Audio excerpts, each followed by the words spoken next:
आज्ञा नमस्कार। मो ना डॉक्टर निरंजन गुरु। मु आज रामचंद्र वनगमन विषय किसी कहू जाऊँ। पितृसत्य पाली रामचंद्र जितेबले वन को जावाक चाहते सीता देवी जानिले से कहले स्वामी दुखरे दुखी एवं स्वामी सुखरे सुखी हवा हूँ आम नारी मानकर धर्म। तेणु आपण जदि वनवास जाऊँच मत आपण सांगरे नियंतु। तेणु रामचंद्र मना कले नाई नाई वन एक पिला खेल नुह से तुमको नेबी से बहुत असुविधा हो पारे तुमको नहीं से चली हेनी तेणु तुम्हें जाओनी। अगत्या सीता देवी जिते झुंक कले रामचंद्र एटू राजी हेले सीता को सांगर नहीं जावाक राजी हेले। तापर लक्ष्मण जानिले लक्ष्मण कहले भाई आपण बिना तो मुझे रहीपरि ना तेणु आपण वन को जाऊँ 14 वर्ष मत आपण सांगरे नियंतु। से मना कले रामचंद्र कहले नाई नाई वनवास मो लगी ना तुम मान को नहीं कुआड़े जीवी मु नाई मत नियंतु। एठू पिता माता समस्त परमिशन मागिकी राम लक्ष्मण सीता 3 जन जाक वन को गले। सेतेबेले भरत नथिले अयोध्या नथिले से तांको मामू घर को जाइतिले। कई जो वर मागिले दशरथ को जे मते आपण 2टा वर देवे बोली कहितिले से वर मु एबे मागुची आपण मते दियंतु। वर 2टा थिला रामचंद्र 14 वर्ष वन को जिबे भरत अयोध्यार राजा हेबे। जितेबेले सीता को विवाह करी रामचंद्र मिथिलारू अयोध्या को फेरी सेतेबेले कैकेयी को मनरे भ्रांत धारणा गोटे सृष्टि करा जाइछि।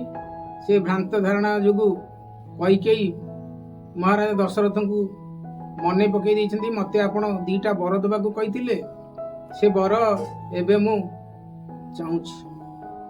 जो मंथरा थिला मंथरार कुमंत्रणा रे कैकेयी पड़ी राजा दशरथ को 2टा वर मागिए प्रथम मागिले से होछि कोन ना प्रथम रे रामचंद्र 14 वर्ष वनवास जीव एवं द्वितीय वरटा मो पुत्र भरत अयोध्या राजसिंहासन रे बसिबो।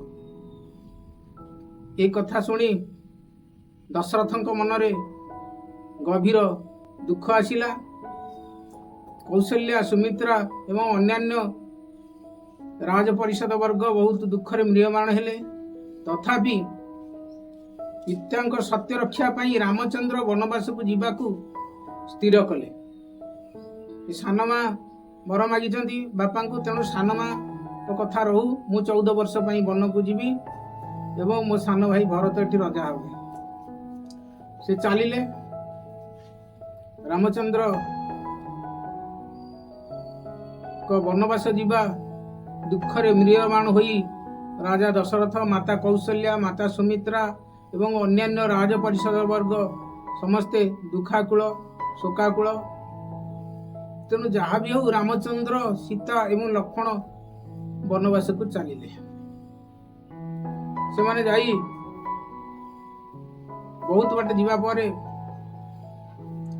रविवार दिन सकाळु देखिले आम पछे पछे जे जणे किए आसुचंती से सेठार अपेक्षा कले। देखिले भरत तांको कुलगुरु को नहीं एवं अन्यान्य पात्र मंत्री को नहीं रामचंद्र पाख को जाउचंती। से कहले भाई आपण जहाँ कले मो मतरे ठीक हैला नहीं।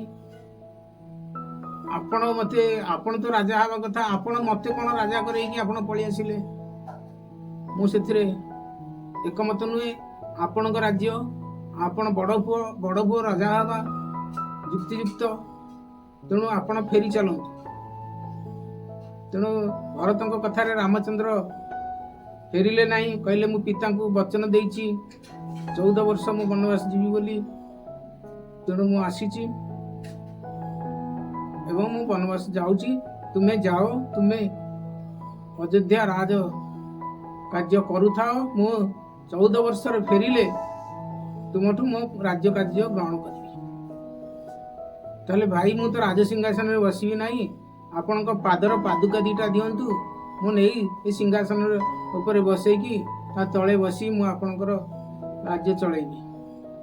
ଏହା କହି ଭରତ ରାମଚନ୍ଦ୍ରଙ୍କ ପାଦୁକା ଦ୍ୱୟ କଠଉ ଦିଟା ମାଗିକି ନେଲେ। ସେମାନେ ଏ 3 ଜଣ ବନ ଭିତରକୁ ଚାଲିଲେ ଏବଂ ଭରତ ଏବଂ ଅନ୍ୟାନ୍ୟ ପାତ୍ର ମନ୍ତ୍ରୀ କୁଳଗୁରୁ ସମସ୍ତେ ଫେରି ଆସିଲେ।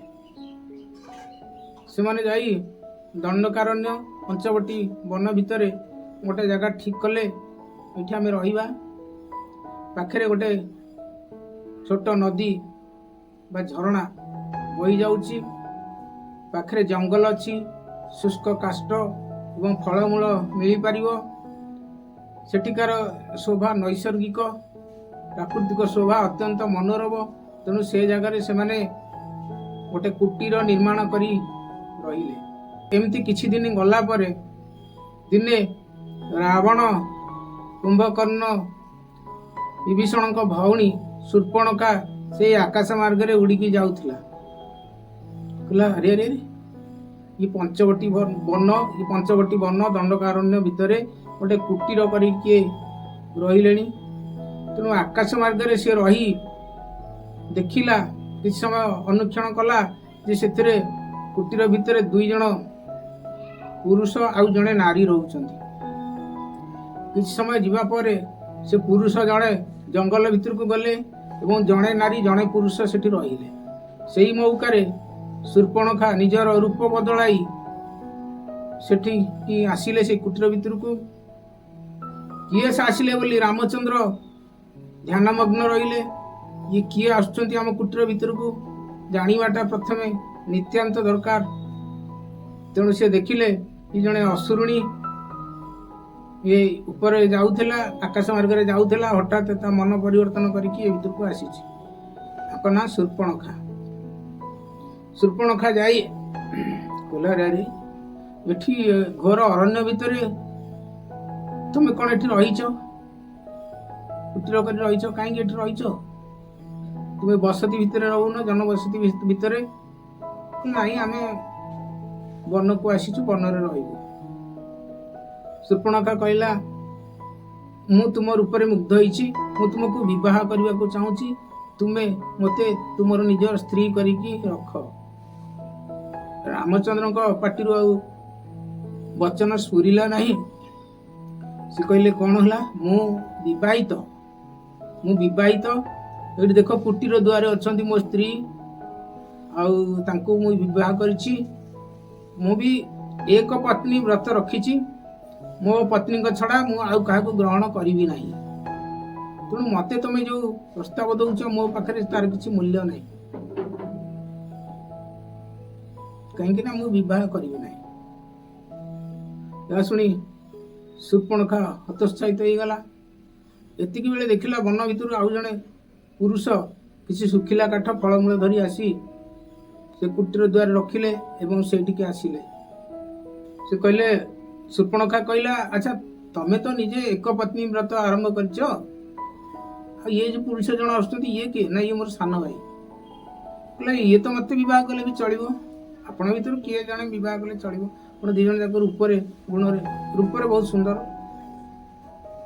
ରାମଚନ୍ଦ୍ର କହିଲେ, ମୁଁ ତ ତୁମକୁ ମନା କରିନି, ତୁମେ ମୋତେ ଯୋଉ ପ୍ରସ୍ତାବ ଦେଲ ତାଙ୍କୁ ସେଇ ପ୍ରସ୍ତାବ ଦିଅ। ସେ ମୋ ସାନ ଭାଇ, ସେ ରାଜି ହେଲେ ଭଲ କଥା। ତେଣୁ ଅଗତ୍ୟା ଶୂର୍ପଣଖା ତାଙ୍କ ପାଖକୁ ଗଲେ ଏବଂ କହିଲେ,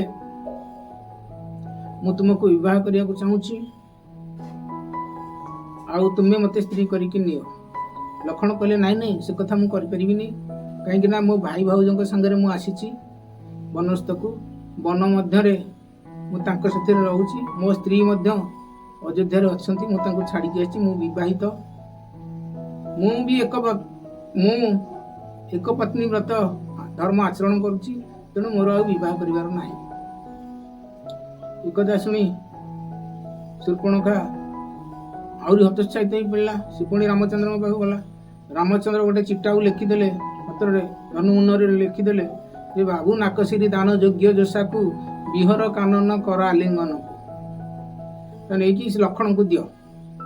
ସେଇ ଶୂର୍ପଣଖା ହାତରେ ପଠେଇଦେଲେ।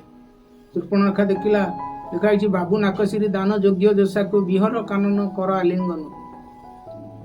ବାବୁ ନାକସିରି ଦାନ ଯୋଗ୍ୟ, ନାକସିରି ମାନେ ସ୍ୱର୍ଗସିରି, ସ୍ୱର୍ଗ ସୁଖ ୟାକୁ ଦରକାର। ବିହର କାନନ ମାନେ କାନନରେ ଧରି ୟାଙ୍କୁ ବୁଲ ଏବଂ ୟାଙ୍କୁ ଆଲିଙ୍ଗନ କର, ୟାଙ୍କ ସେଥିରେ ତୁମେ ପ୍ରେମ ଆଳାପ କର। ଏକଥା ଲେଖା ହେଇଛି। ଶୂର୍ପଣଖା ଦେଖି ଭାରି ଖୁସି ହେଲା। ସେ ଚିଠା ନେଇକି ଲକ୍ଷ୍ମଣଙ୍କୁ ଦେଲା, କହିଲା ଆପଣ ଭାଇ ଏଠି ପଠେଇଛନ୍ତି। ଲକ୍ଷ୍ମଣ ଦେଖିଲେ ଲେଖା ହେଇଛି ବାବୁ ନାକସିରି ଦାନ ଯୋଗ୍ୟ ଯୋଷାକୁ ବିହର କାନନ କର ଆଲିଙ୍ଗନକୁ। ଅର୍ଥ ହଉଛି ନାକସିରି ସ୍ୱର୍ଗ ସୁଖ ୟାଙ୍କୁ ଦିଅ, ୟାକୁ କାନନରେ ଧରି ବୁଲ ଏବଂ ୟାଙ୍କ ସହିତ ପ୍ରେମ ଆଳାପ କର। ଲକ୍ଷ୍ମଣ କହିଲେ ଭାଇ ତ ମତେ ଏମିତି କେବେ ଲେଖିବେ ନାହିଁ, ତେଣୁ ଭାଇ ଲେଖିବାର କିଛି ଅନ୍ୟ ଉଦ୍ଦେଶ୍ୟ ଥାଇପାରେ। ସେ ଚିଠିଟାକୁ ଆଉ ଥରେ ତର୍ଜମା କଲେ। ଏଥିରେ ଗୋଟେ ଶ୍ଲେଷ ଅର୍ଥ ବାହାରୁଛି। ବାବୁ ନାକସିରି ଦାନ ଯୋଗ୍ୟ ଯୋଷାକୁ, ନାକସିରି ମାନେ ନାକ ଖଣ୍ଡିଆ ହବା ଯୋଗ୍ୟ, ଆର ନାକ କାନ କାଟିଦିଅ। ବିହର କାନ, କାନ ନାକ ସବୁ କାଟିଦିଅ। ନକର ଆଲିଙ୍ଗନକୁ, ତାକୁ ଆଲିଙ୍ଗନ କର ନାହିଁ। ତେଣୁ ଲକ୍ଷ୍ମଣ ଅଗତ୍ୟା ନିଜ ଧନୁ ଅଛି, ଖଡ୍ଗ ବି ଧରିଥିଲେ, ନିଜ ଖଡ୍ଗରେ ଶୂର୍ପଣଖାର ନାକ କାଟିଦେଲେ। ଶୂର୍ପଣଖା ଦେଖିଲା ମୋ ନାକ କାଟିଦେଲା, ଏମିତି କାହିଁକି କଲ? ସେ ଆଉ କିଛି ନ କହି ନାକରୁ ରକ୍ତ ବହୁଛି, କାନ୍ଦି କାନ୍ଦି ଲଙ୍କା ଆଡ଼େ ଉଡ଼ିଲା ଏବଂ ଲଙ୍କାରେ ଯାଇ ନିଜ ଭାଇ ଦଶାନନ ରାବଣ ସଭାରେ ମିଳିଲା। ରାବଣ ସଭାରେ ଉପସ୍ଥିତ ହୋଇ ସେ କାନ୍ଦି କାନ୍ଦି ଯାଉଛି। ରାବଣ ଦେଖିଲା ନିଜ ଭଉଣୀର ଏପରି ଅବସ୍ଥା। ସେ ପଚାରିଲା କଣ ହେଲା ତୋର, ଏମିତି କିଏ ତୋର ଦଶା କଲା? ଶୂର୍ପଣଖା କହିଲା ମୁଁ ଆକାଶ ମାର୍ଗରେ ଉଡ଼ି ଉଡ଼ି ଆସୁଥିଲି, ଦେଖିଲି ପଞ୍ଚବଟୀ ବନ ଦଣ୍ଡକାରଣ୍ୟ ଭିତରେ ଗୋଟେ କୁଟୀର ଅଛି। ସେଥିରେ 2 ଜଣ ପୁରୁଷ ଅଛନ୍ତି ଯେଉଁମାନେ ଗେରୁଆ ବସ୍ତ୍ର ପରିଧାନ କରିଛନ୍ତି ଏବଂ ଜଣେ ନାରୀ ଅଛନ୍ତି। ତାଙ୍କ ଭିତରୁ ବଡ଼ ଯିଏ ତାଙ୍କର ସ୍ତ୍ରୀ ଅଛନ୍ତି ପାଖରେ, ସାନର ସ୍ତ୍ରୀ ନାହିଁ। ମୁଁ ତାଙ୍କୁ କହିଲି ବିବାହ କରିବାକୁ, ସିଏ ମୋର ନାକ କାଟିଦେଲେ, ତେଣୁ ସେମାନେ ମୋ ଅବସ୍ଥା କରିଛନ୍ତି। ରାବଣ କହିଲା ହଉ ମୁଁ ତାଙ୍କ କଥା ବୁଝିବି କହି ରାବଣ ଏତିକିରେ ରହିଲା। ମୋ ନାଁ ହେଉଛି ଡକ୍ଟର ନିରଞ୍ଜନ ଗୁରୁ। ଯଦି ମୋ କହିବା ଭିତରେ କିଛି ଭୁଲ ଥିବ କ୍ଷମା ଦେବେ।